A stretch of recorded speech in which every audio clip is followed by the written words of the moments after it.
اسلام قبول کرنے سے کئی سال پہلے حضرت عمر بن خطاب رضی اللہ تعالیٰ عنہ ایک دفعہ تجارتی قافلے کے ساتھ مال لے کر مکہ سے شام گئے۔ قافلے میں قریش کے کئی اور بڑے سردار بھی شامل تھے۔ یہ قافلہ شام کے سب سے بڑے شہر دمشق گیا اور وہاں اپنا مال بیچ کر مکہ واپس روانہ ہوا۔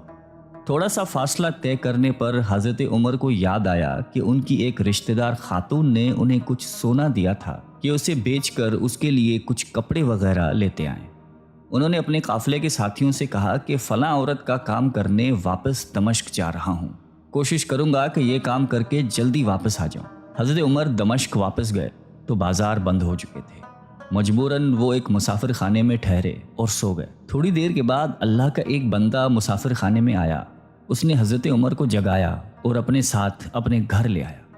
یہ بات واضح نہیں تھی کہ وہ شخص حضرت عمر کو پہلے سے جانتا تھا یا ان کے والد خطاب سے ان کی واقفیت تھی۔ انہوں نے حضرت عمر کی بڑی خاطر و مدارت کی۔ کھانا کھا کر تو وہ سو گئے اور ان کا میزبان رات بھر عبادت کرتا رہا۔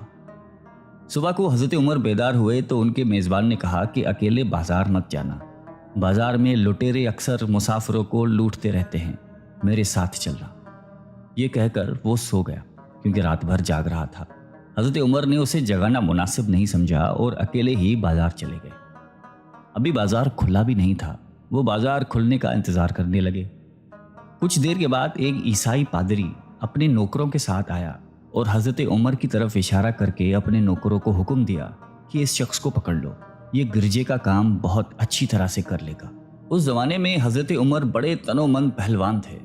پادری کے نوکروں نے اس کو پکڑ لیا اور ایک پرانے گرجے میں لے گئے۔ پادری نے اس کو ایک ہتھوڑا دیا اور اس کو گرجے کی ایک دیوار توڑنے پر لگا دیا۔ ایسا معلوم ہوتا تھا کہ وہ اس جگہ پر ایک نیا گرجا بنوانا چاہتا تھا۔ حضرت عمر دن بھر کام کرتے رہے۔ کہیں شام کو جا کر چھٹی ملی، وہ تھکے ہارے واپس مسافر خانے میں آ کر بیٹھ گئے۔ پہلے ہی دن والا نیک آدمی پھر آیا اور اس نے پوچھا کہ آپ کدھر چلے گئے تھے؟ حضرت عمر نے اسے سارا قصہ بتا دیا۔ وہ شخص آج بھی ان کو اپنے گھر لے گیا اور ان کی بڑی خاطر و مدارت کی اور انہیں تاکید کی کہ کل بازار جاتے وقت مجھے ساتھ لے جانا۔ اس کے بعد وہ عبادت میں مشغول ہو گیا اور حضرت عمر سو گئے۔ دوسرے دن حضرت عمر بیدار ہوئے تو اپنے نیک میزبان کو سوتے پایا۔ انہوں نے اب کی بار بھی اس کو جگانا مناسب نہیں سمجھا اور اکیلے ہی بازار چلے گئے۔ اتفاق سے پھر وہی پادری اپنے نوکروں کے ساتھ آیا اور حضرت عمر کو پکڑ کر ساتھ لے گیا۔ ان کو غصہ تو بہت آیا، لیکن کیا کرتے، غیر ملک میں وہ اکیلے تھے اور کوئی ہتھیار بھی پاس نہیں تھا۔ دوسری طرف پادری کے ساتھ 7-8 نوکر تھے اور وہ سب ہتھیار بند تھے۔ پہلے دن کی طرح ہی حضرت عمر ہتھوڑے کے ساتھ گرجے کی دیوار توڑتے رہے۔ جب دھوپ تیز ہوئی تو پادری اور اس کے نوکر انہیں کام میں مشغول دیکھ کر چلے گئے اور حضرت عمر دیوار کے سائے میں دم لینے کے لیے بیٹھ گئے۔ اتنے میں وہ پادری گھوڑے پر سوار چپکے سے آیا اور حضرت عمر کے سر پہ ضرب لگائی اور کہا کہ ہم سب گھر گئے تو نے کام ہی چھوڑ دیا۔ اب حضرت عمر کو صبر کی تاب نہ رہی۔ انہوں نے ادھر ادھر نظر دوڑائی، ہر طرف سناٹا تھا۔ انہوں نے پادری کو گھوڑے سے کھینچ کر نیچے کر لیا اور اس کے سر پر ہتھوڑے مارنا شروع کر دیے۔ وہ بہت چیخا چلایا لیکن اس کی مدد کے لیے کوئی نہیں پہنچا۔ حضرت عمر نے ٹوٹی ہوئی دیوار کا ایک بھاری ٹکڑا اٹھا کر اس کے سر پہ دے مارا۔ وہ پہلے ہی زخمی تھا، اب اس نے دم دے دیا۔ اس کو مرتے دیکھ کر حضرت عمر تیزی سے بھاگ کھڑے ہوئے اور جس راستے سے دمشق آئے تھے وہ راستہ چھوڑ کر ایک دوسرے راستے پر چل پڑے۔ شہر سے کافی دور انہیں ایک خچر پر سوار رومی ملا جو روم سے تعلق رکھتا تھا۔ وہ ان کے ساتھ چلنے لگا۔ وہ کچھ باتیں کرنے لگا لیکن نہ حضرت عمر ان کی زبان سمجھتے تھے اور نہ وہ ان کی زبان سمجھتا تھا۔ اس نے یکایک اپنی تلوار پر ہاتھ ڈالا۔ حضرت عمر سمجھ گئے کہ وہ ان پر وار کرنا چاہتا ہے۔ انہوں نے فوراً ہی خچر سے اسے کھینچ لیا اور اس سے تلوار چھین کر ایک ہی وار میں اس کا کام تمام کر دیا۔ پھر آپ خچر پہ سوار ہو کر آگے چلے۔ اس کے بعد کیا ہوا اس کا حال خود حضرت عمر نے اس طرح بیان کیا ہے کہ اس جگہ سے روانہ ہو کر میں ایک گرجے پہنچا۔ یہاں عیسائیوں کی ایک جماعت رہتی تھی۔ میں گرجے کے اندر داخل ہوا تو گرجے میں رہنے والے سب لوگ میرے ارد گرد جمع ہو گئے اور مجھ سے میرے حالات کے بارے میں پوچھنے لگے۔ پھر وہ اپنے پادری کے پاس مجھے لے گئے۔ پادری مجھے نہایت غور سے دیکھنے لگا اور اس کے بعد کہنے لگا کہ ایسا معلوم ہوتا ہے کہ تمہیں کسی چیز کا خوف ہے۔ میں نے کہا کہ تم نے کیسے اندازہ لگا لیا کہ مجھے کسی چیز کا خوف ہے؟ اس نے میرے سوال کو ٹال دیا اور کہا کہ آپ جب تک چاہیں یہاں ٹھہریں، آپ کو یہاں کسی قسم کا کوئی خطرہ نہیں، آپ ہماری حفاظت میں ہیں۔ پھر اس پادری نے مجھے اپنے گھر میں مہمان کی طرح رکھا اور میری نہایتی خاطر و مدارت کی، اور پھر پوچھا کہ آپ کون ہیں؟ میں نے اسے بتایا کہ میں مکے کا رہنے والا ہوں اور قبیلہ قریش سے تعلق رکھتا ہوں۔ تجارتی قافلے کے ساتھ شام آیا تھا۔ تجارت کا مال بیچنے کے بعد ایک ضروری کام کے لیے مجھے اپنے قافلے سے جدا ہو کر واپس دمشق جانا پڑا۔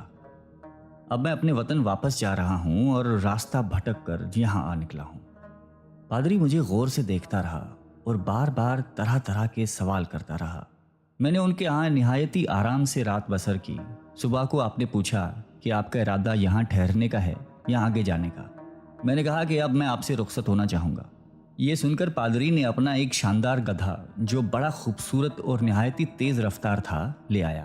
اس گدھے کی پیٹھ پر کھانے کی مزیدار چیزیں اور قیمتی تحفے بھرے ہوئے تھے، اور پھر کہنے لگا کہ آپ اس گدھے پر سوار ہو جائیں اور چل پڑیں۔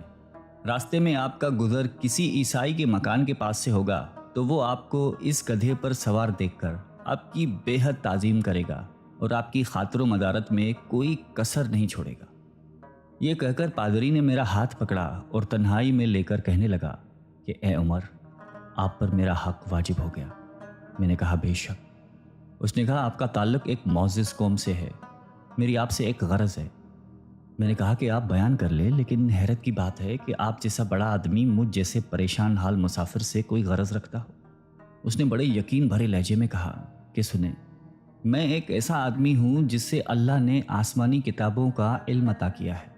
میں نے آپ کی ذات میں بہت سی ایسی نشانیاں دیکھی ہیں جو یہ ظاہر کرتی ہیں کہ جب ایک مقررہ مدت پوری ہو جائے گی تو حالات میں زبردست تبدیلی آئے گی۔ اس وقت آپ ہمارے ملک کے حاکم بن جائیں گے اور یہاں کے سب شہروں میں آپ ہی کا حکم چلے گا۔ اس کے بعد پادری نے اپنی جیب سے دوات، قلم اور کاغذ نکال کر کہا کہ میری غرض یہ ہے کہ آپ اس کاغذ پر لکھ دیں کہ اس گرجے اور اس کی جائیداد پر کسی قسم کا کوئی موصول لاگو نہیں کیا جائے گا۔ میں نے حیران ہو کر پادری سے کہا کہ آپ مجھ سے مذاق تو نہیں کر رہے؟ اس نے کہا کہ قسم ہے اس ذات کی جس نے عیسیٰ علیہ السلام پر انجیل نازل فرمائی، میں جو کچھ کہہ رہا ہوں وہ بالکل سچ ہے۔ آپ مہربانی کریں اور میری درخواست قبول فرمائیں۔ میں نے پادری کی باتوں کو اس کا وہم سمجھا اور جیسے اس نے کہا میں نے اسی طرح کاغذ پہ اسے لکھ کر دے دیا۔ اس کے بعد گدھے پر سوار ہو کر چل پڑا۔ راستے میں مجھے کئی جگہ پر عیسائیوں کی جماعتیں ملی۔ انہوں نے مجھے ایک پادری کے گدھے پر سوار دیکھ کر میری بڑی خاطر و مدارت کی۔ میں اس طرح جگہ جگہ عیسائیوں کا مہمان بنتا تبوک تک پہنچ گیا۔ اللہ کی شان، جس تجارتی قافلے کے ساتھ میں گیا تھا وہ کافی دیر میرا انتظار کرنے کے بعد اسی جگہ سے چل پڑا تھا جہاں میں نے اسے چھوڑا تھا، اور اب تبوک میں ایک کنویں کے قریب ڈیرا ڈالے ہوئے تھے۔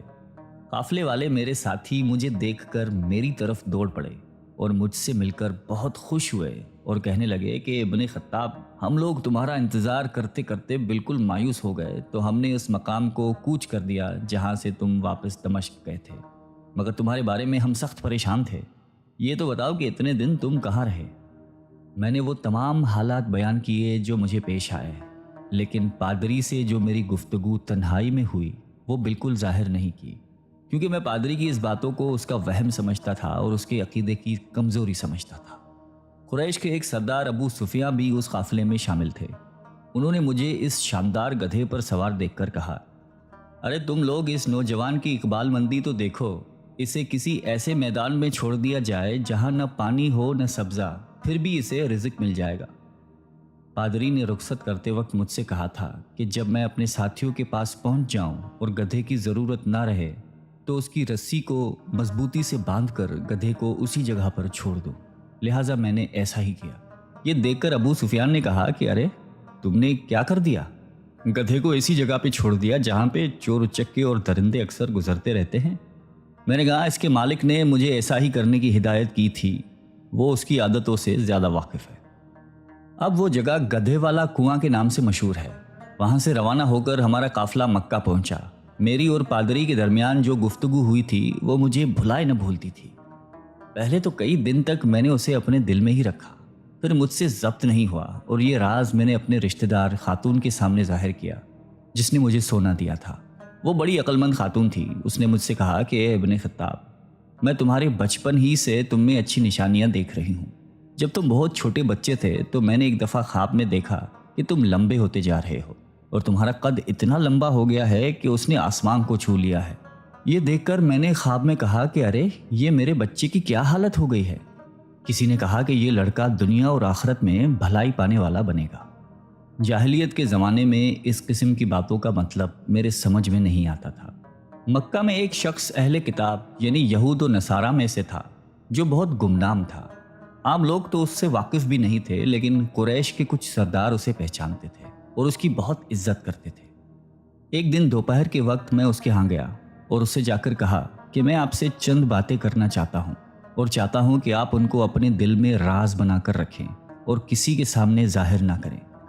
اس نے ایسا کرنے کا وعدہ کیا تو میں نے اپنے سفر کے تمام واقعات اس کے سامنے بیان کر دیے اور اپنے رشتہ دار خاتون کے خواب کا بھی ذکر کیا.